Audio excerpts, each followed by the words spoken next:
everyone, welcome to this edition of the Personal Finance Playbook. I'm your host, Jack Wang of Longhorn Financial. Student loans. We've all heard the scary stories about how much debt is out there. It's now over $1 trillion, and colleges don't appear to be getting cheaper anytime soon. Yet as parents, we have to figure out how to navigate the options, and then our students have to manage the debt once they graduate. With huge demand for this information, I'm happy to have my good friend Tom O'Hare on again. He's a college advisor of Get College Going and an educational loan consultant for AAA Northeast. We'll be discussing all aspects of student loans, both to those who are about to go to college and those just getting out. It's great to have you on the show, Tom. Thanks for coming back. Thanks for. So we talked a little bit off camera about student loans. Of course, it's something that you and I talk a lot about. So I'd like to spend the first part of the show, the first handful of minutes, just talking about the loan options for parents and students, the ones who are about to go to school, and then we'll talk about sort of on the back end, the ones who graduate. So let me start off with this. So could you just talk a little bit about the basic student loan options out there for students, right? For those who are sort of getting in, particularly the federal programs, and then we'll talk a little bit about sort of what's available for parents. Okay, so for students, the primary resource that comes from the need-based process, everybody sort of refers to it as the FAFSA process, but it is the direct student loan, the direct Stafford loan that's available to individuals who qualify, whether it's a portion or all subsidized or unsubsidized. So individuals, students with their parents will submit the information, and the schools will determine, based on their EFC and other determining factors, how much that program will be awarded to them. It is generally referred to as a low interest loan that an individual applies for, the student applies without any credit, without any co-signers, without any financial backing, except for the fact that they're going to go to school, they're going to get an education, and they're going to pay it back.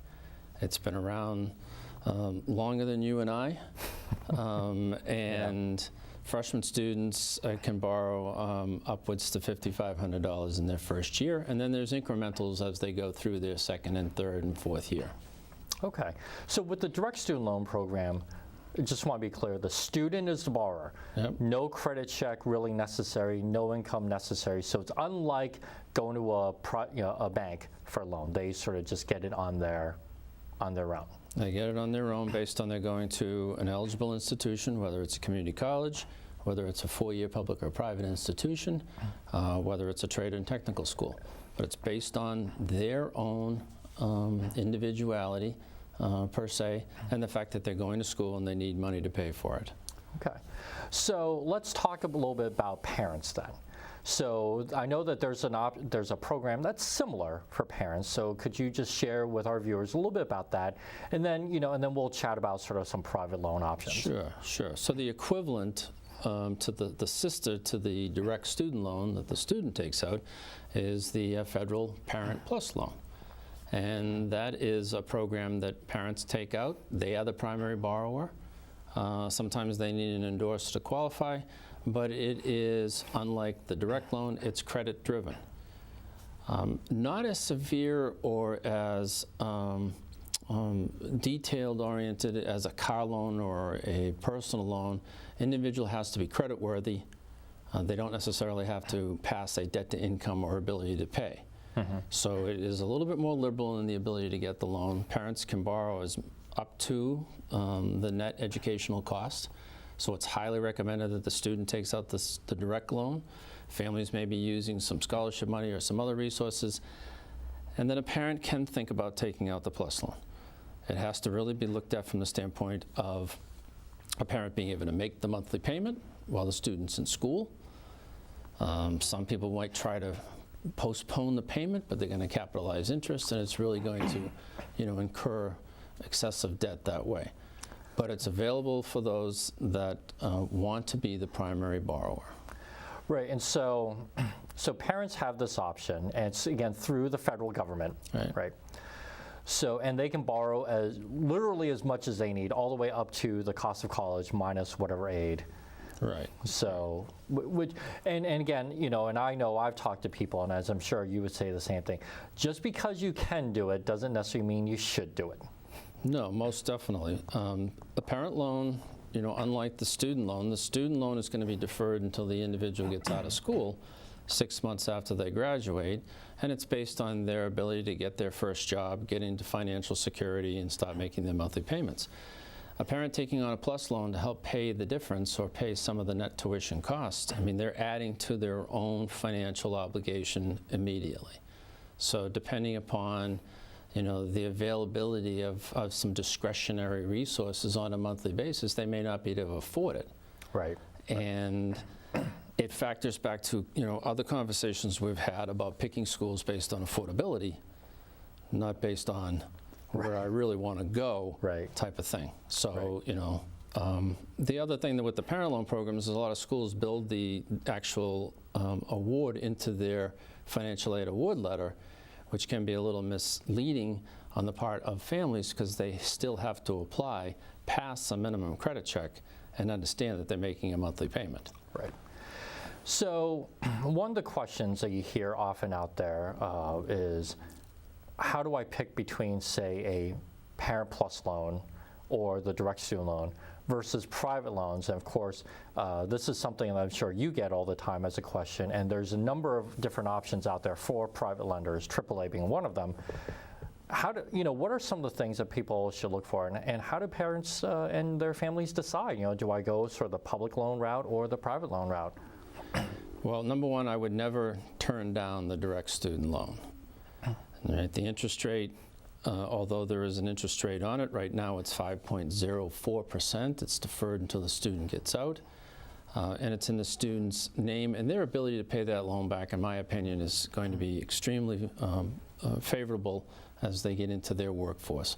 So I wouldn't necessarily I would never deter a family from taking out that loan. Picking between a parent loan and a private education loan is another discussion.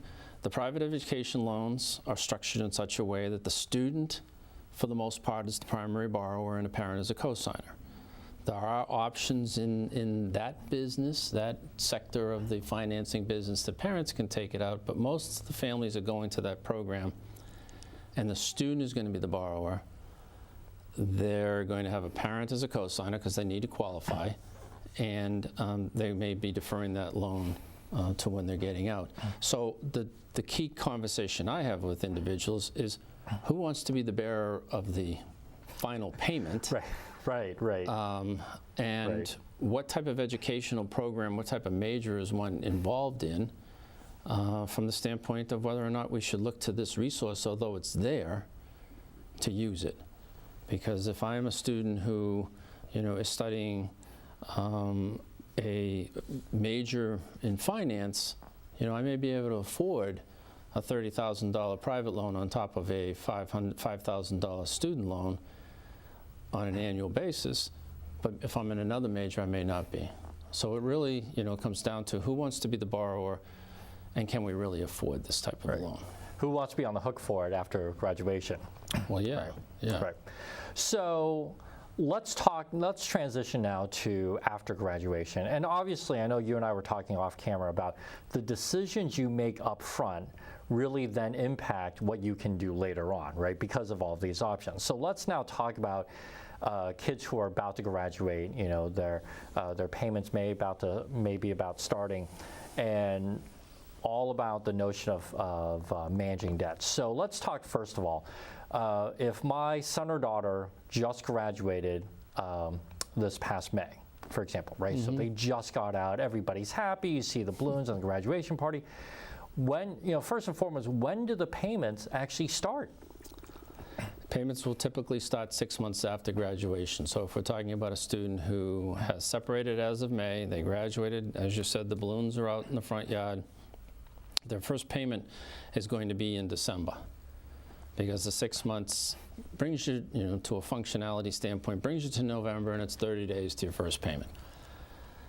About now is when May graduates will be receiving paperwork from the organization that's servicing the loan to let them know that, number one, we're here, we're back in your life, We want you to be aware of Right. us, and we want you to start thinking about making your payment. Now, prior to graduation, they should have gone to an exit counseling session and learned about the fact that they have a debt, who the debt is with, and how much they may be anticipating to anticipate to pay.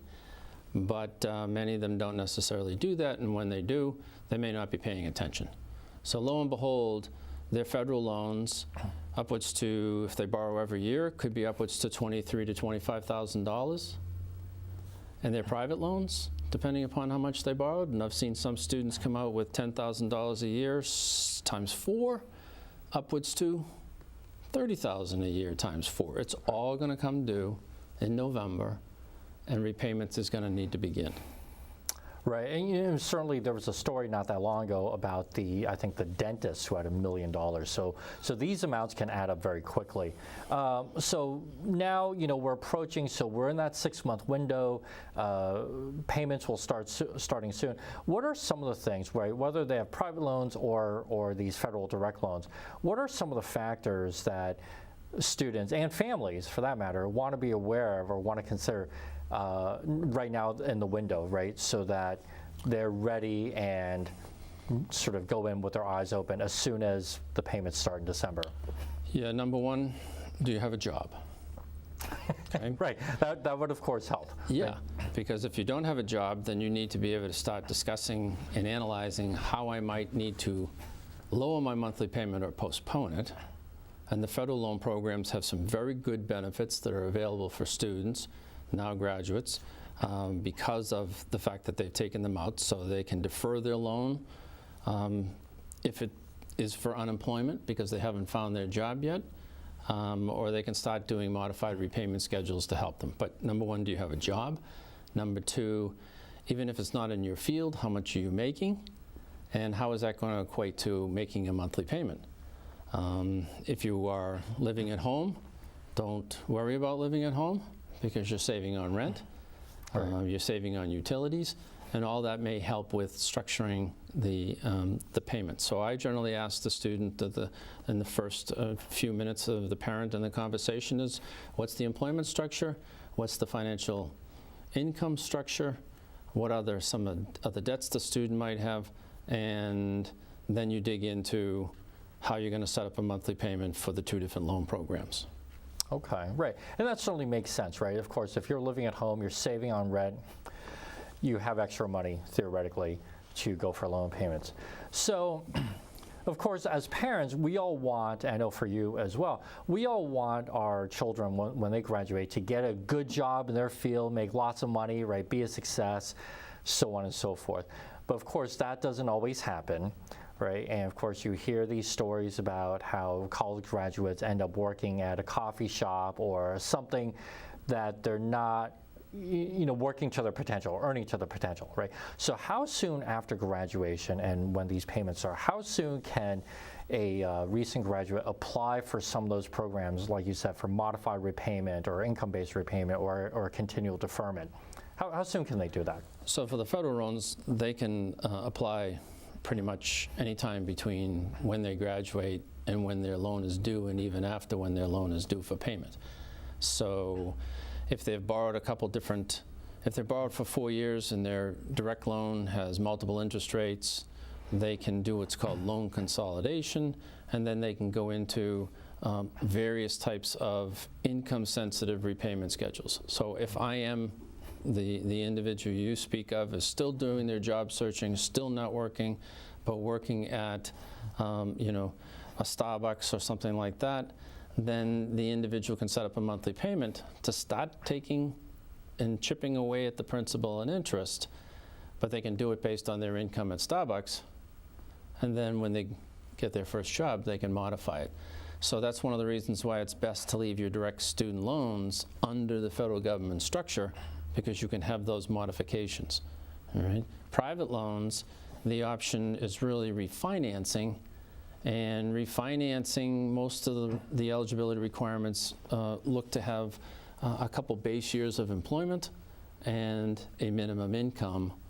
Otherwise, you need to continue to have a cosigner. Right. Right.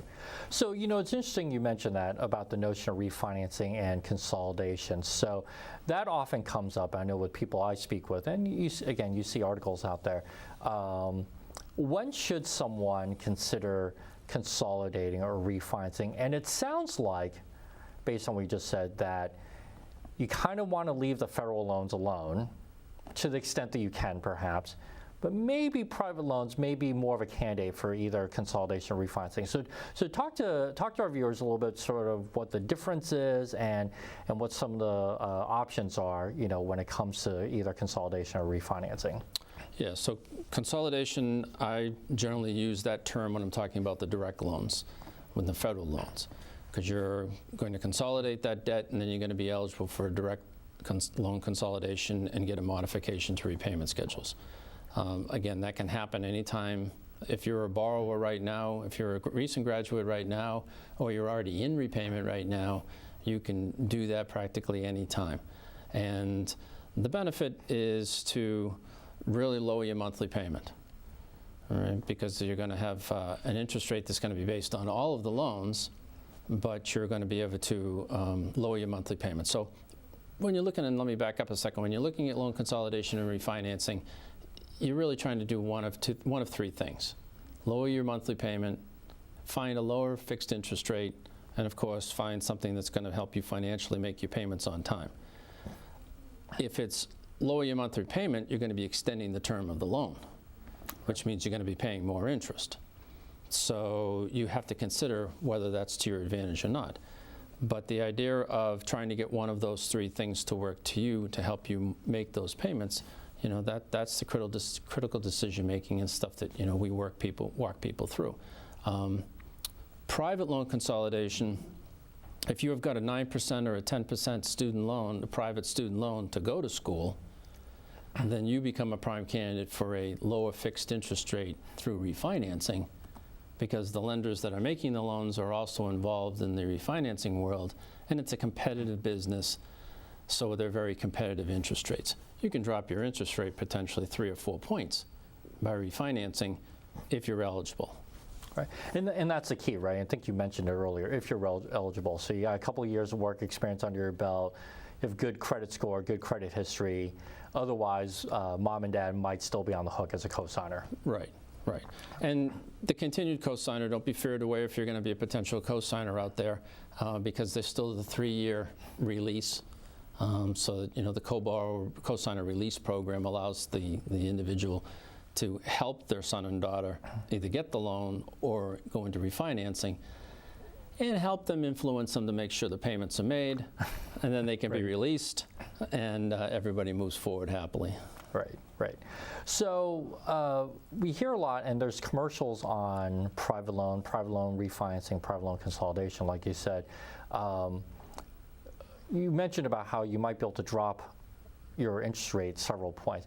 Is there a time where it really makes sense to refinance on the private side? And would you ever, for example, with parent loans, would you ever consider refinancing a plus loan, let's say the parent loan, into a private loan, or vice versa? Do those things happen? Well, it's a couple questions there. Let me take the latter one. Parent loans cannot be refinanced into a private loan under the student's name. So you can't swing the debt towards the student. All right? But a parent can refinance their parent loan or a private loan in their name, all right, including cosigner, so they can consolidate those loans together to achieve the same thing, a lower monthly payment, a better interest rate through the refinancing program. I think that from what I generally talk to individuals about is, if you have both loan programs, the interest rate on your federal program is going to relatively be the lowest continuously. So attack your private loan, try to bring down your interest rate, and make larger monthly payments towards your private loan, pay off the larger loan with the larger interest rate first, and keep your federal loan program so that you might be able to use some of the benefits. There's never a penalty for paying additional money towards principal. So if my monthly payment is projected to be $600 on my current interest rate, and I can bring down the rate so my payment is $400, Well, if you still have $100, make that extra payment towards principal, shorten the repayment time period. And the stories that we hear about individuals who can't buy a home or get married because of their student loan debt, many times it's because they're allowing their student loan debt to run too long. And yes, they're living in a high costly neighborhood, a high costly rental, and they're driving a new car every 2 years. So it's all about priorities too. Right. You mentioned before about some different repayment programs for federal loans and the income-sensitive, income-based repayment type of things.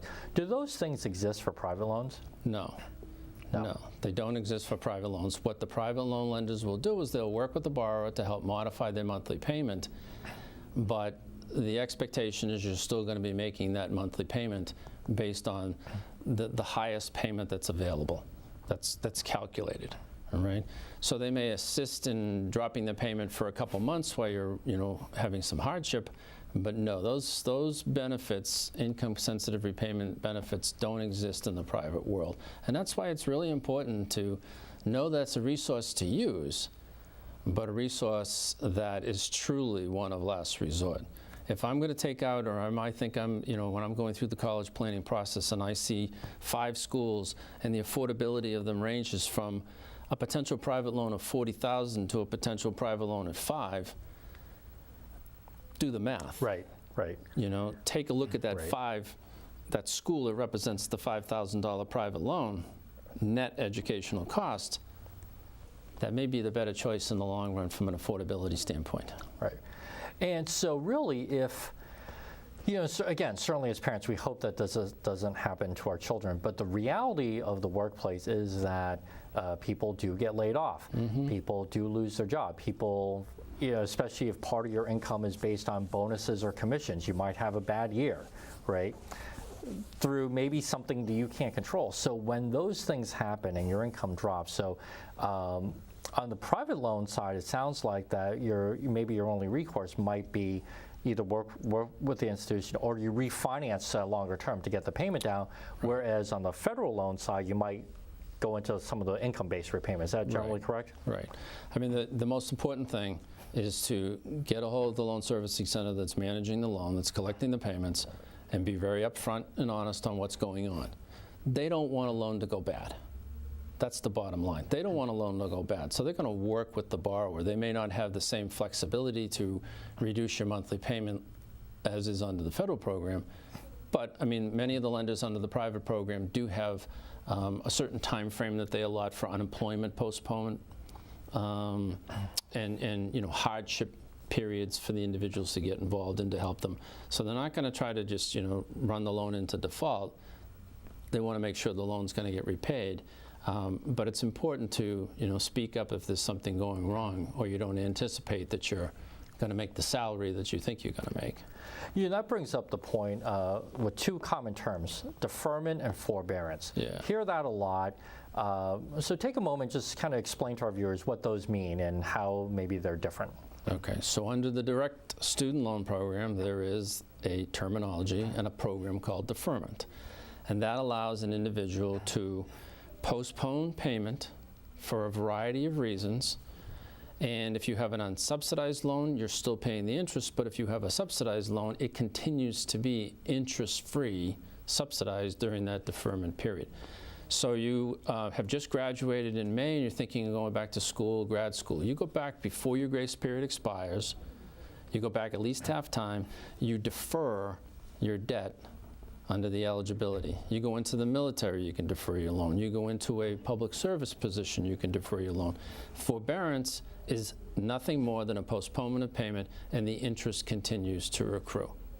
Right. So you may not pay the principal, but your interest is going to be compounding monthly, daily, quarterly, whatever the case may be. So for example, if I get laid off, for example, and I'm out of work for however much time, then perhaps I may qualify for forbearance, right? Versus deferment, as I'm going back to graduate school, when I get a degree, that would be more of a deferment, correct? Well, under the deferment category, unemployment does exist. So you can get a 2-year, 24-month unemployment deferment on those loans if you are in that case.